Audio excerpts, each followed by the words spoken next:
हमारी संस्कृति, हमारे संस्कार सदा रहें हमारे साथ। सब्सक्राइब करें तिलक।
हे नीलकंठ, हे त्रिपुरारी, मुझे इस किरात को युद्ध में परास्त करने की शक्ति प्रदान कीजिए।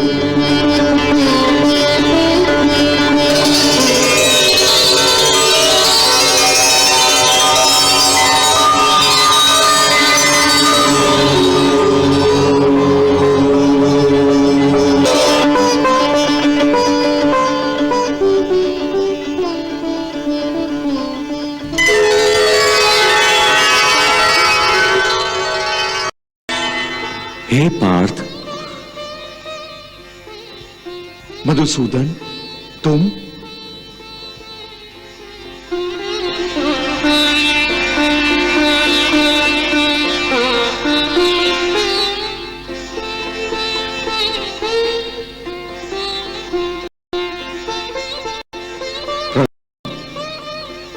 हे पार्थ, तुम शिवजी की पूजा कर रहे थे ना? हाँ मधुसूदन। जितनी बार तुमने शिवलिंग की पूजा की है और ये फूल अर्पित किए हैं, ये फूल इस किरात को समर्पित हुए हैं। इसका अर्थ तुम फिर भी नहीं समझ सके कि इसका अर्थ क्या है? नहीं। हे अर्जुन, साक्षात महादेव शिव शंकर ये किरात के रूप में तुम्हारे सामने खड़े हैं।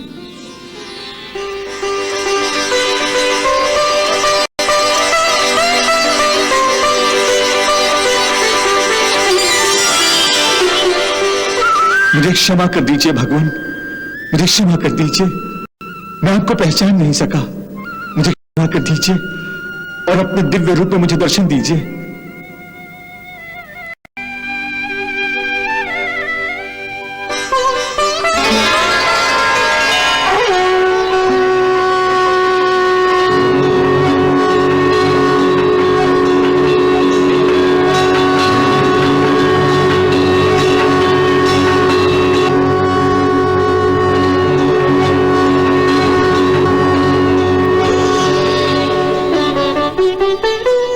हे अर्जुन, तुम्हें क्षमा मांगने की आवश्यकता नहीं है।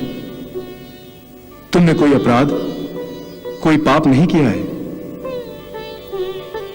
हम तुमसे अति प्रसन्न हैं।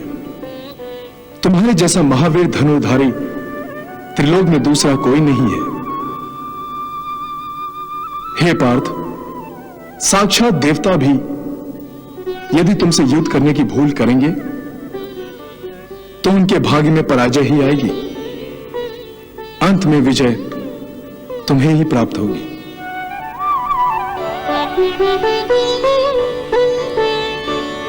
हे पार्थ, इसके अतिरिक्त तुम्हें और क्या चाहिए? हे भगवान, हे पाशुपतिनाथ, कृपया आप मुझे अपना शिष्य बना लीजिए और मुझे पाशुपतास्त्र की शिक्षा और दीक्षा दीजिए। तथास्तु।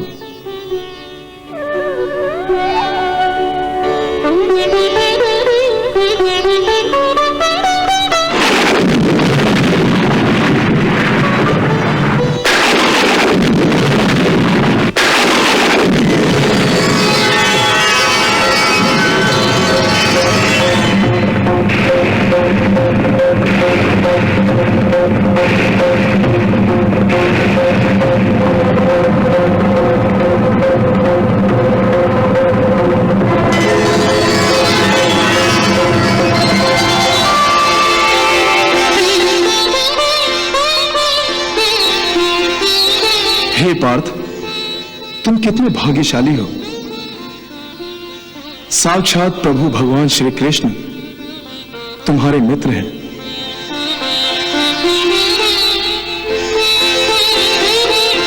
तुम्हें विजय अवश्य मिलेगी।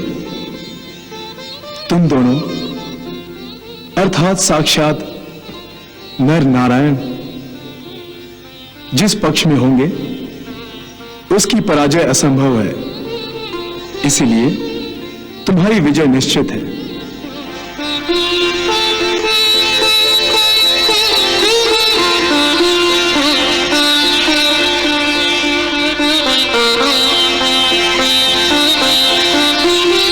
प्रभु, मुझे आज्ञा दीजिए।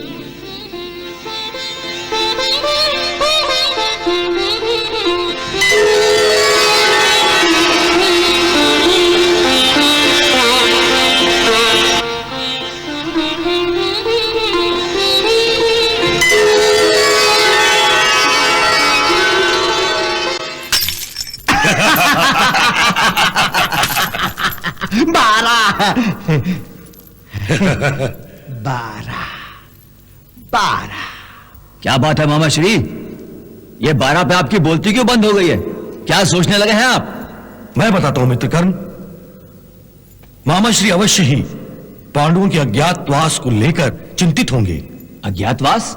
हाँ मित्र, आज पांडवों का 12 वर्षों का वनवास समाप्त हो रहा है, इसलिए अब उन्हें 1 वर्ष का अज्ञातवास काटना ही होगा। क्यों मामा श्री? वाह वाह भांजे वाह! मुझे ये जानकर बड़ी प्रसन्नता हुई कि तुम वर्तमान के आनंद और भोग विलास में डूबकर भी भविष्य की घटनाओं पर नजर रखे हुए हो। वाह वाह भांजे वाह! इतना ही नहीं मामा श्री, मैंने पांडवों के भाग्य को फिर से दुर्भाग्य में बदलने के लिए पूरी व्यवस्था कर रखी है। हाँ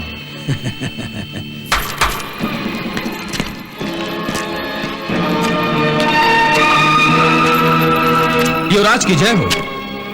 गुप्तचरों, आज 5 पांडवों के अज्ञातवास का पहला दिन है। जाओ उन्हें चारों दिशाओं में तलाश करो। हर शहर, हर राज्य, हर गली में उनको ढूंढो। जंगल, बस्ती, पहाड़, पर्वत, हर जगह तलाश करो। आकाश पाताल एक करो। वो अवश्य ही किसी बिल में चूहे की भांति छुपे हुए हैं। तुम बिल में हाथ डालकर उन्हें घसीट लो, भंग कर दो उनका अज्ञातवास। जाओ।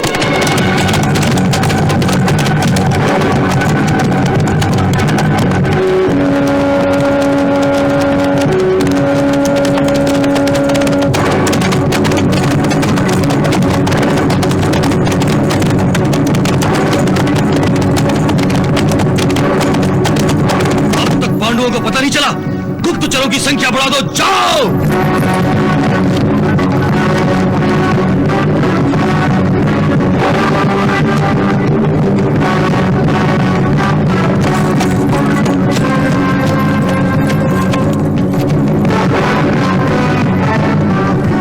पांडव नहीं मिल रहे। मामाश्री, अब क्या होगा? क्या होगा? पांडव पांडव पांडव कहां छुप गए ये सपोले? हाँ,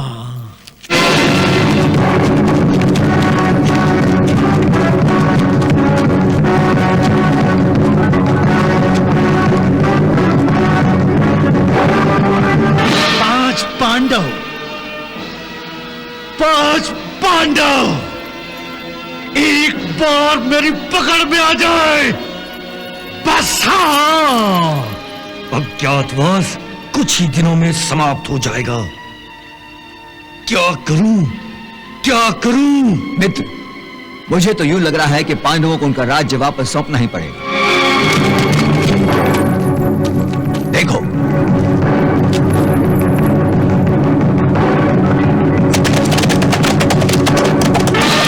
इधर दुर्योधन और उसके गुप्तचर जिन पांडवों की तलाश में धरती का चप्पा चप्पा छान रहे थे, वो पांडव विराट नगर के राजा के महलों में राजा के दास बनकर अज्ञातवास पूरा कर रहे थे।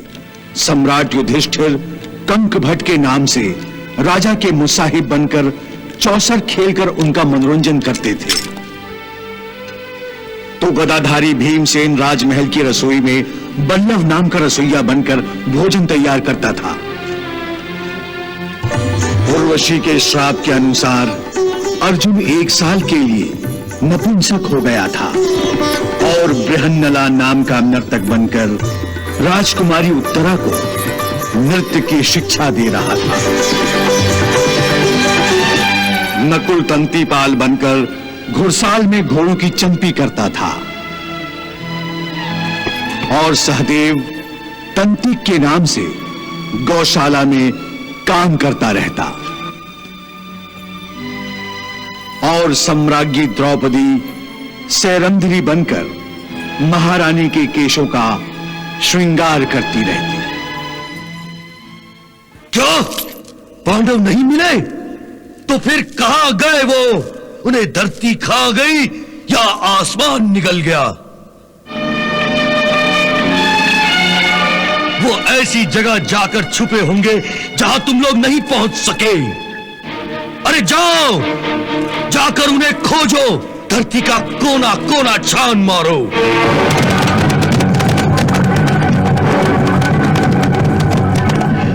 क्या बात है प्रभु, आज आप बड़े प्रसन्न दिखाई दे रहे हैं। हाँ देवी, आज पांडवों की 13 वर्षों की प्रतीक्षा का अंत हो रहा है ना। बस इसीलिए प्रसन्न हूं।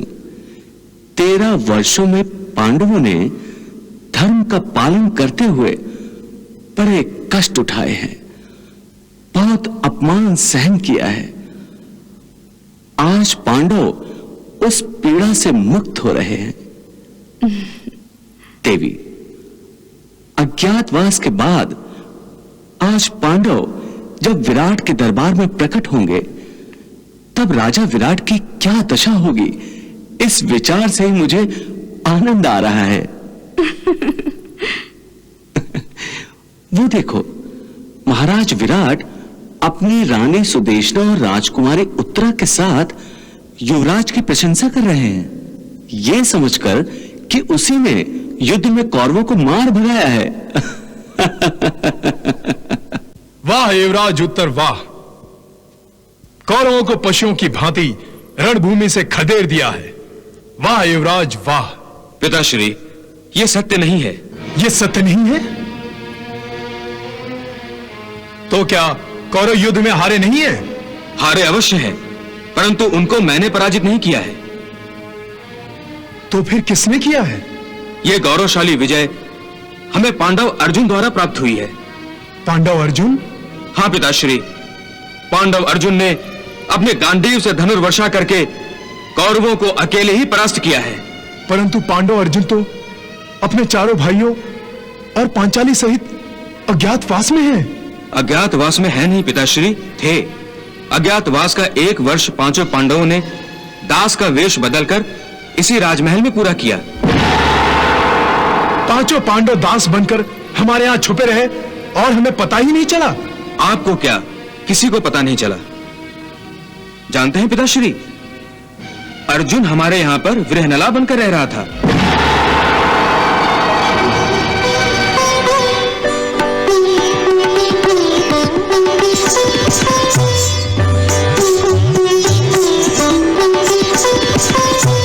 और पिताश्री, वो सर्वश्रेष्ठ गदाधारी भीम ही है जो हमारा रसोइया बल्लभ है।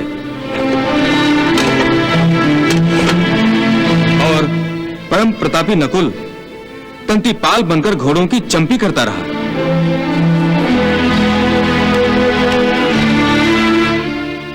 और वीर सहदेव ग्रंथिक बनकर हमारी सेवा करता रहा।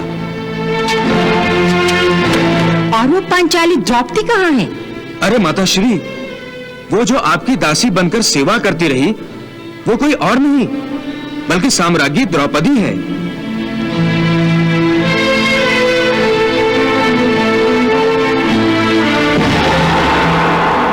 परंतु चक्रवर्ती सम्राट युधिष्ठिर के बारे में तो बताओ। पता नहीं अनजाने में मैंने उन्हें क्या क्या कह दिया है। पिताश्री, आपने तो उनके साथ बहुत बुरा बर्ताव किया है। कौन है वो? वही जिनके साथ आप चौसर खेला करते हैं।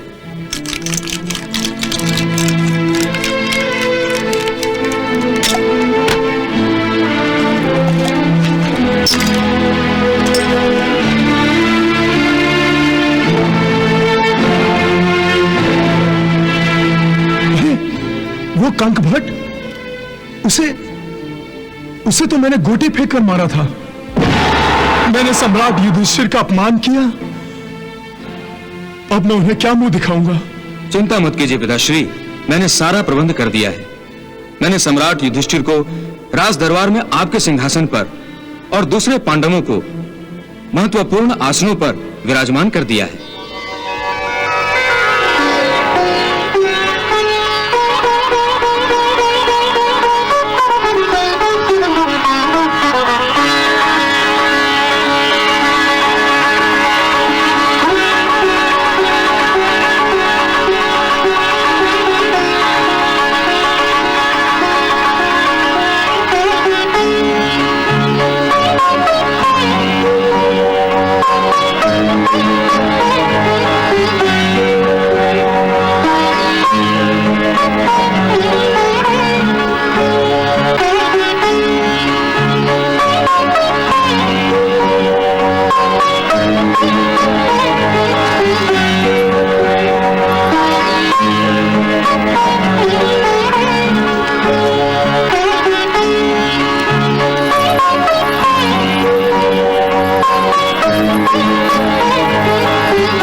प्रणाम महाराज। प्रणाम भीम। प्रणाम अर्जुन। मुझे क्षमा कर दीजिए, मुझसे बहुत बड़ी भूल हो गई। आप चक्रवर्ती सम्राट युधिष्ठिर अपने चारों अनुजों के साथ मेरे ही राजमहल में दास बनकर रहे। मैं आपकी सेवा करने के बदले आपसे सेवा करवाता रहा। यह सब मुझसे अनजाने में हुआ है। इस भूल के लिए कृपया आप मुझे क्षमा कर दीजिए।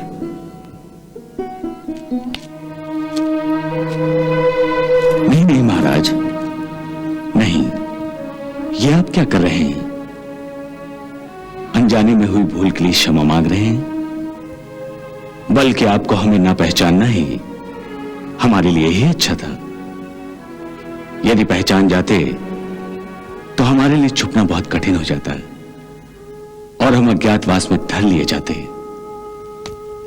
महाराज, वार्तालाप में हस्तक्षेप करने के लिए क्षमा चाहता हूं। क्या बात है प्रतिहारी? द्वारकाधीश श्री कृष्ण आपसे मिलने के लिए पधारे हैं। श्री कृष्ण? श्री कृष्ण? द्वारकाधीश श्री कृष्ण स्वयं पधारे? ये तो हमारा सौभाग्य है। हम स्वयं जाकर उनका स्वागत करेंगे। महाराज, हम भी आपके साथ चलते हैं। अवश्य।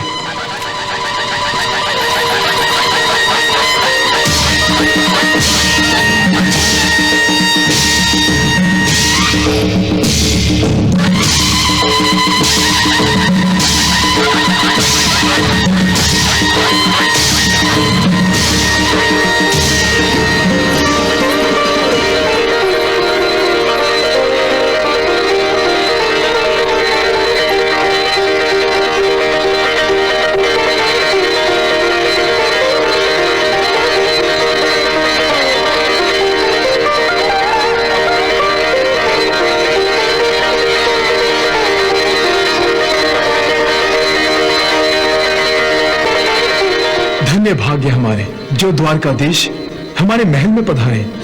सुखी भव। प्रणाम वासुदेव, प्रणाम। आइए आइए सम्राट युधिष्ठिर।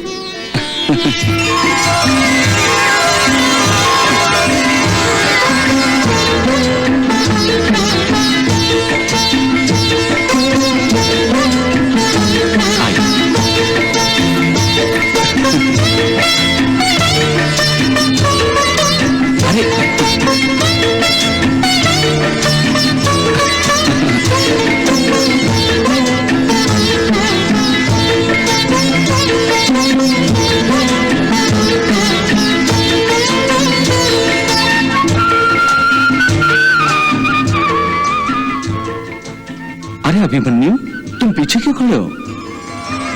अभिमन्यु, अभिमन्यु, अभिमन्यु। अरे देख क्या रहे हो? अपने ज्येष्ठ पिताश्री, पिताश्री, और इन सब के चरण नहीं छूओगे?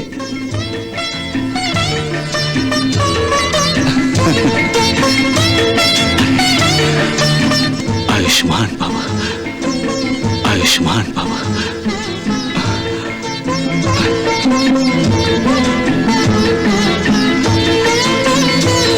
13 वर्षों में तो तुम्हारी काया ही पलट गई अभिमन्यु।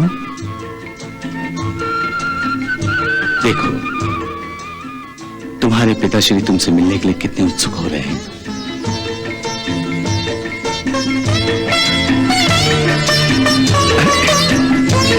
सुखी भवा पुत्र, सुखी भवा।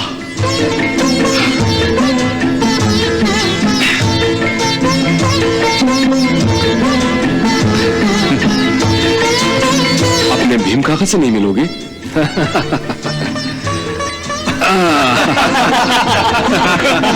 तुम तो फूल की तरह हल्के थे और अब मेरे गधा की भांति भारी हो गए हो।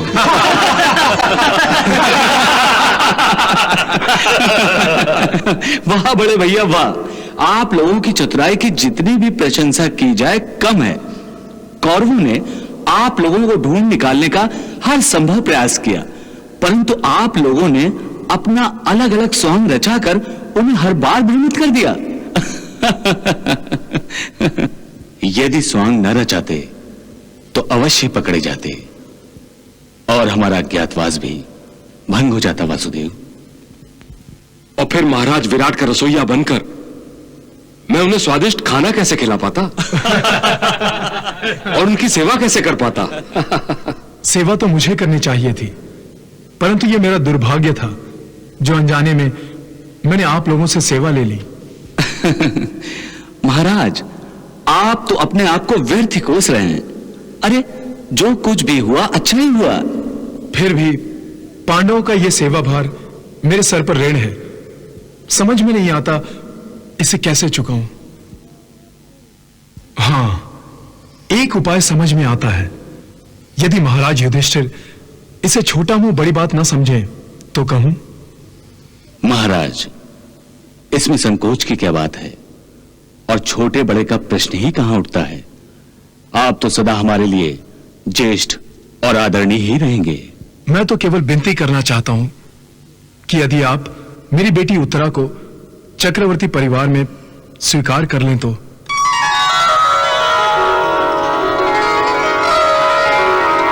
महाराज, तो इसमें इतना संकोच कैसा? मेरी पुत्री उत्तरा अर्जुन से नृत्य की शिक्षा लेती रही है। अगर उन दोनों का विवाह हो जाए तो अच्छा रहेगा। ये तो बहुत ही अच्छी बात है। मुझे आपका प्रस्ताव स्वीकार है, परंतु मुझे स्वीकार नहीं।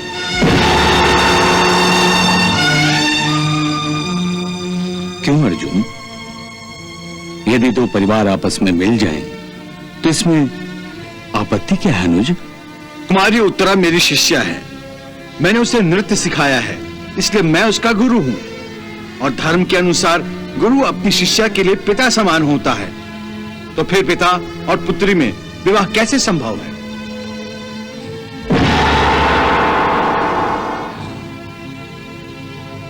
अर्जुन ठीक कह रहा है, यह विवाह उचित नहीं है।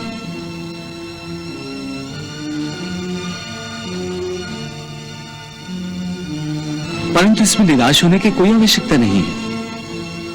यदि महाराज विराट और युधिष्ठिर भैया को स्वीकार हो, तो दोनों परिवारों को अटूट संबंधों से जोड़ने का एक उपाय है। राजकुमारी उत्तरा का अर्जुन पुत्र अभिमन्यु से विवाह हो सकता है।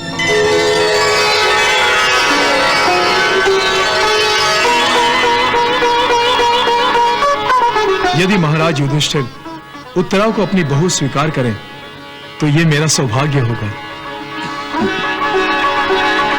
महाराज, मुझे यह संबंध स्वीकार है।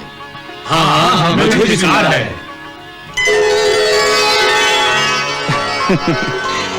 तब तो महाराज शीघ्र ही आपको विवाह की तैयारियां आरंभ कर देनी चाहिए। इस शुभ काम में देरी नहीं होनी चाहिए।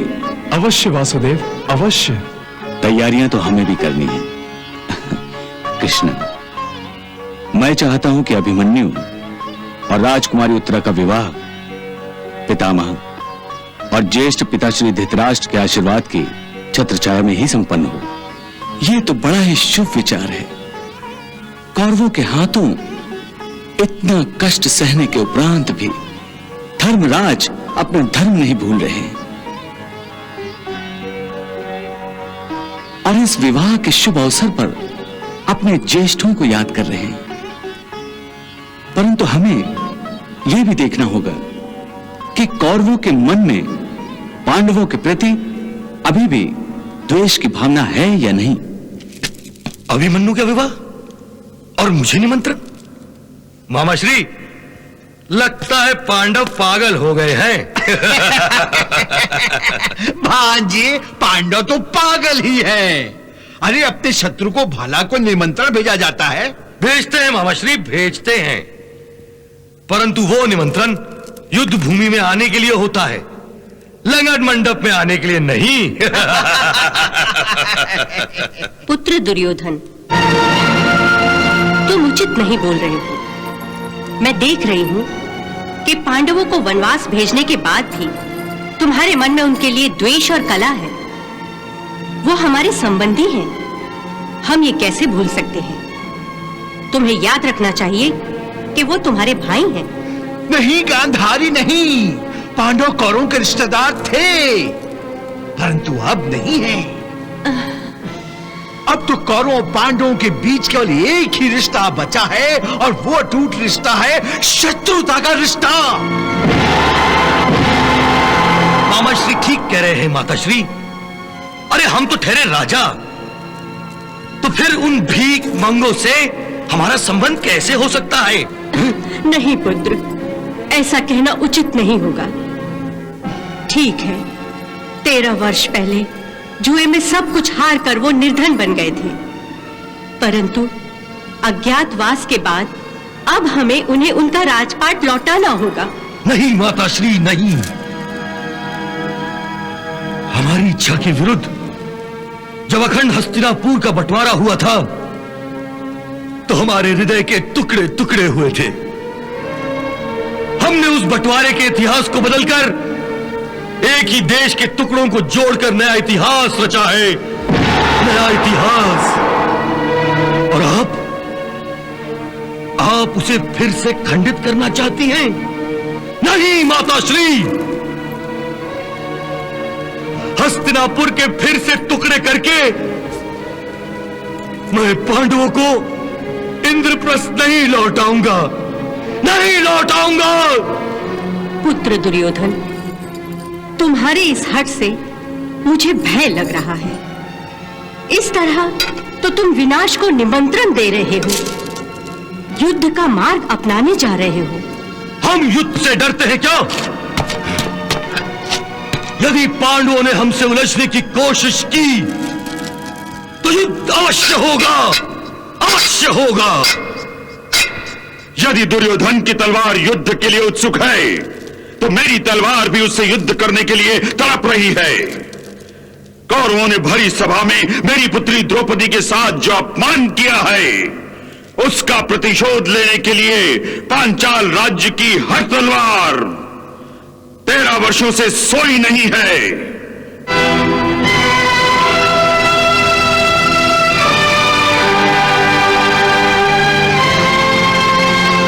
महाराज युधिष्ठिर, आप युद्ध की तैयारियां कीजिए।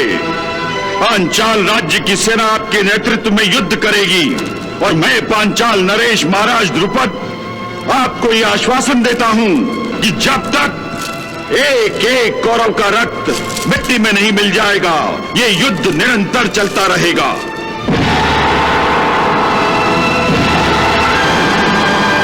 द्रौपदी मेरी बहन है और मेरी बहन की लाज पर हाथ डालकर कौरवों ने मुझे ललकारा है। अपनी बहन की राखी की सौगंध है, जब तक मैं धृष्टद्युम्न कौरवों के निर्लज्ज हाथों को काट नहीं फेंकूंगा, तब तक द्रौपदी के अपमान का बदला पूरा नहीं होगा। हाँ सम्राट युधिष्ठिर, दुर्योधन ने अपमानजनक उत्तर देकर यह प्रमाणित कर दिया है कि दुर्योधन आज भी वैसा है जैसा वो 13 साल पहले था। उसे किसी के मान सम्मान की चिंता नहीं होती। घमंड से अकड़े हुए कौरवों के सर जब तक युद्ध भूमि पर कटकर आपके चरणों में गिर नहीं जाते, वो किसी को आदर देना नहीं सीखेंगे।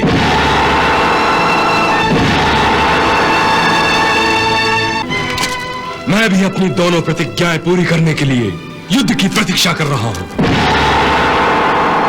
भ्राताश्री, आप युद्ध की आज्ञा दीजिए। नहीं भीम, नहीं, नहीं। यह समय अपने क्रोध को व्यर्थ गंवाने का नहीं है।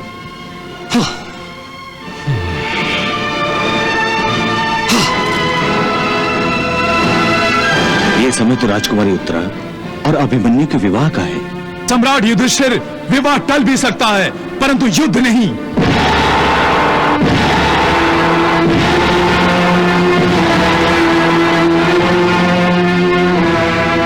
विवाह को टालने की आवश्यकता नहीं है।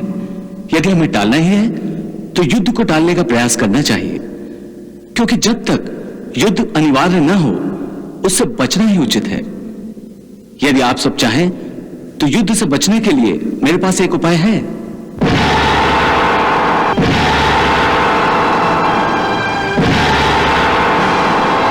वो क्या उपाय है मधुसूदन?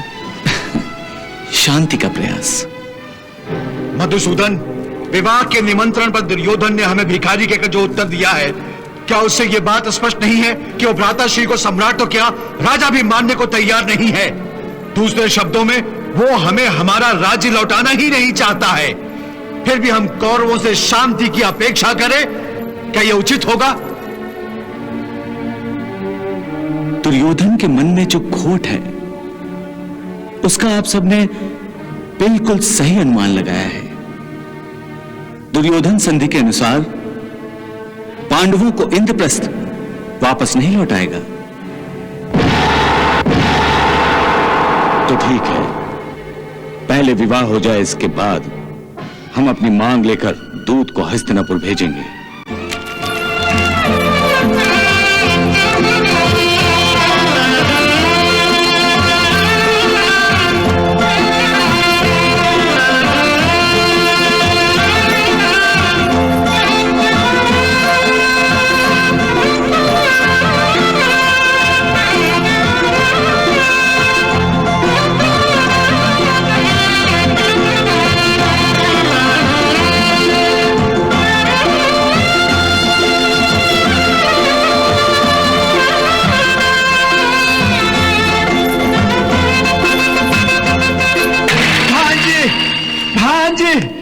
भांजे। क्या हुआ मामा श्री?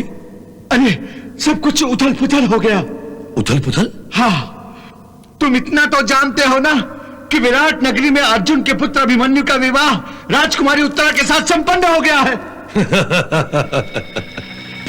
मैं सब कुछ जानता हूं मामा श्री, सब कुछ जानता हूं, परंतु आपकी अपनी बुद्धि उन बुद्धू पांडवों के ऊपर खपा रहे हैं। हाँ?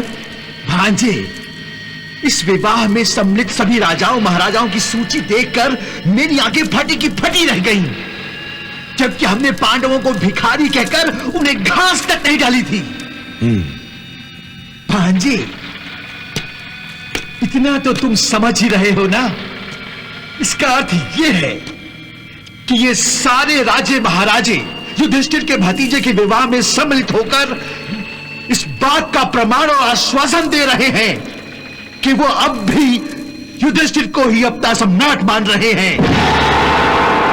भांजे, अब इन वनवासी पांडवों को निर्बल समझना बहुत बड़ी भूल होगी। हाँ।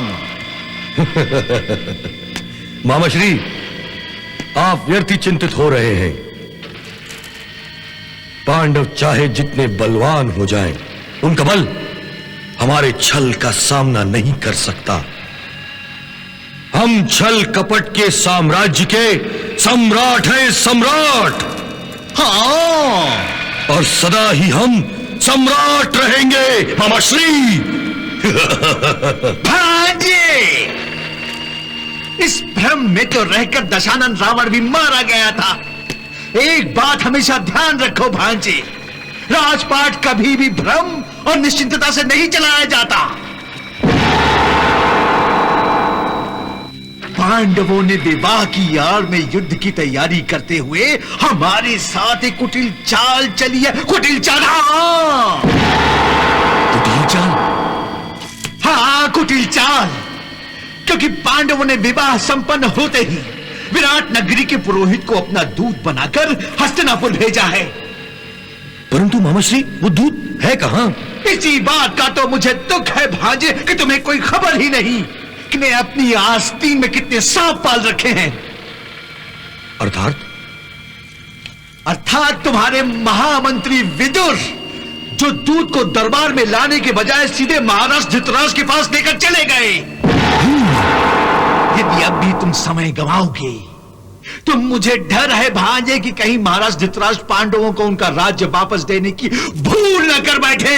नहीं मामा श्री, नहीं, यह कभी नहीं होगा। मैं पांडवों को उनका राज्य कभी नहीं लौटाऊंगा। महाराज धृतराष्ट्र, आप हम पांडवों के लिए केवल हस्तिनापुर के राजा ही नहीं, हमारे ज्येष्ठ पिताश्री भी हैं। इसलिए संधि अनुसार हम अपने अधिकार और इंद्रप्रस्थ की वापसी की मांग हस्तिनापुर के महाराज से कर रहे हैं और अपने ज्येष्ठ पिताश्री से यह निवेदन भी करते हैं कि वो हमारे राज्य सहित हमारे अधिकार भी हमें लौटाने की कृपा करेंगे। कदापि नहीं। हाँ, माताश्री, आप किस अधिकार की बात कर रही हैं? वही अधिकार जिसका यदि 13 वर्ष का सूद जोड़ा जाए तो भी मूलधन से ज्यादा ही होगा। महाराज, पांडवों ने अपना राजपाट जीवन भर के लिए नहीं हारा था। द्यूत की शर्तों के अनुसार 13 वर्षों के बाद पांडवों को उनका अधिकार बिना मांगे लौटा देना चाहिए। यह तो पांडवों का शिष्टाचार है जो अब उन्होंने आपसे अपने अधिकार की मांग की है। भिखारी मांगा करते हैं क्योंकि उनमें छीनने का साहस नहीं होता, और देने वाला भिक्षा में चंद टुकड़े ही देता है, राजपाट नहीं। पांडवों को तो हम इंद्रप्रस्थ तो क्या, इंद्रप्रस्थ का नक्शा भी नहीं देंगे जिसे देखकर वो अपने दिल को बहला सकें। पुत्र दुर्योधन, ये तुम क्या कह रहे हो? पांडव आखिर हमारे अपने हैं। क्षमा करें माताश्री, क्षमा करें। मैं आपके और पिताश्री के कोमल और निश्चल हृदय से पांडवों के प्रति इसी स्नेह को निकालने की चेष्टा कर रहा हूं जो बार बार हमारे हित और भलाई के आड़े आता है। एक बार तो पिताश्री ने हाथ में आया हुआ राज्य लौटा दिया था, अब वही भूल आप कर रही हैं? नहीं पुत्र, पांडवों का स्नेह नहीं, बल्कि तुम्हारा ही स्नेह हमारे आड़े आता है, हमें धर्म संकट में डाल देता है। पिताश्री, पांडवों ने मुझसे जुआ खेलकर अपना राजपाट हारा था, इसलिए जीते हुए इंद्रप्रस्थ का केवल मैं स्वामी हूं, मैं, कोई और नहीं। यदि उन्हें इंद्रप्रस्थ चाहिए तो वो मुझसे मांगे, परंतु मैं इतना मूर्ख नहीं कि भिखारियों को राजपाट दान करता फिरूं। यदि पांडवों में साहस है तो उन्हें मुझसे युद्ध करना होगा। अब केवल युद्ध ही पांडवों का राज्य उन्हें लौटा सकता है, केवल युद्ध ही। युद्ध युद्ध युद्ध, अब केवल युद्ध ही होगा और कुछ नहीं। यदि दुर्योधन को युद्ध का बड़ा चाव है, अपनी मृत्यु से लगाव है, तो हम उसकी ये मनोकामना अवश्य पूरी करेंगे। हाँ, हम उसके युद्ध की ललकार को स्वीकार करते हैं। दूध भेजकर हम अपना बहुत अपमान करा चुके हैं, परंतु अब ईंट का जवाब पत्थर से देने का समय आ गया है। कौरवों से हम अपने एक एक अपमान का बदला लेंगे। भीमसेन ठीक कहते हैं, दुर्योधन बातों से सीधे रास्ते पर आने वाला नहीं है। हमने शांति से पांडवों का अधिकार मांगकर बहुत शिष्टाचार निभा दिया, परंतु दुर्योधन शिष्टाचार की नहीं, तलवार की भाषा समझता है। हमने तो पहले ही कहा था, हमें दूध भेजकर अपना समय नष्ट नहीं करना चाहिए, बल्कि हस्तिनापुर पर चढ़ाई करनी चाहिए। मैं देख रहा हूं कि आप लोगों के विचारों का एक एक शब्द क्रोध की अग्नि में लिपटा हुआ है। यद्यपि आपका क्रोध उचित है, परंतु क्रोध प्रकट करने का समय उचित नहीं है। क्रोध में एक शक्ति है जिसे हमें युद्ध भूमि के लिए संभाल कर रखना चाहिए, और युद्ध से पहले धर्म के अनुसार हमें एक अंतिम उपाय करके देख लेना चाहिए। धर्म मनुष्य को विनाश के पथ पर आगे बढ़ने से रोकने का प्रयास करता है, और अभी शांति की आशा के सभी द्वार बंद नहीं हुए हैं। केशव, शांति के द्वार? हमें तो केवल युद्ध के द्वार ही खुले दिखाई दे रहे हैं, जिसकी चौखट पर खड़ा दुर्योधन हमें युद्ध की चुनौती दे रहा है, ललकार रहा है। हाँ कृष्ण, शांति के सारे प्रयास तो उसी समय समाप्त हुए थे जब दुर्योधन ने हमारे दूत के हाथों शांति के बदले युद्ध का न्योता भेजा था। नहीं भीम भैया, पांडवों के भेजे गए शांति संदेश को तो सत्ता और स्वार्थ के मारे महाराज धृतराष्ट्र और दुर्योधन ने एक कक्ष की चार दीवारी में बंद होकर ही सुना था। अन्य कौरवों को तो इसकी सूचना तक नहीं थी। दुर्योधन और दुशासन तो विषैले नाग हैं ही, परंतु बाकी सारे कौरव भी कहां दूध के धुले हैं। सब के सब एक ही मिट्टी के बने हैं, अधर्म की मिट्टी से। परंतु भैया, कौरवों में विकर्ण भी तो है। क्या आप भूल गए? द्रौपदी के वस्त्र हरण के समय उसने कौरवों की भरी सभा में खड़े होकर धर्म और सत्ता का पक्ष लिया था, और फिर कुरुवंश के वृक्ष का आधार केवल धृतराष्ट्र और दुर्योधन नहीं, कुरुवंश के विशाल वृक्ष के अन्य आधार भी हैं, और हमें अपना पक्ष उन्हीं के सम्मुख कौरवों की भरी सभा में रखना है। उन्हीं से हमें पांडवों का अधिकार मांगना है। कृष्णा, अब तुम ही बताओ कि हमारा अगला कदम क्या होना चाहिए। मेरे विचार से तो हमें पांडवों की ओर से एक और शांति दूत हस्तिनापुर भेजना चाहिए। द्वारिकाधीश ठीक कह रहे हैं, शांति दूत हमें अवश्य भेजना चाहिए। इस संबंध में मेरे विचार से तो हमें किसी दूत को नहीं, बल्कि किसी ऐसे महत्वपूर्ण व्यक्ति को दूत बनाकर भेजना चाहिए जो धर्म, शास्त्र और राजनीति में निपुण हो, समस्त कौरव जिसका आदर और सम्मान करते हो। मधुसूदन, मेरी दृष्टि में तो केवल तुम ही हो जिसका कौरव सम्मान करते हैं, और वो तुमसे डरते भी हैं। दुर्योधन यान में कौरव तुम्हारे सामने सर उठाने की चेष्टा नहीं करेंगे। यदि फिर भी वो छल कपट का सहारा लेकर कोई षड्यंत्र रचाना चाहें, तो तुम उनके षड्यंत्र का मुंह तोड़ जवाब दे सकोगे। शांति दूत, वाह कृष्ण वाह! रणभूमि में शत्रुओं को अपने चरणों में नाक रगड़ने पर विवश करने वाला कृष्ण अब शांति दूत बनकर जाएगा, और वो भी उन अंधे, बहरे और गूंगे लोगों की सभा में जो ना सत्य सुन सकते हैं और ना सत्य बोल सकते हैं। कृष्णा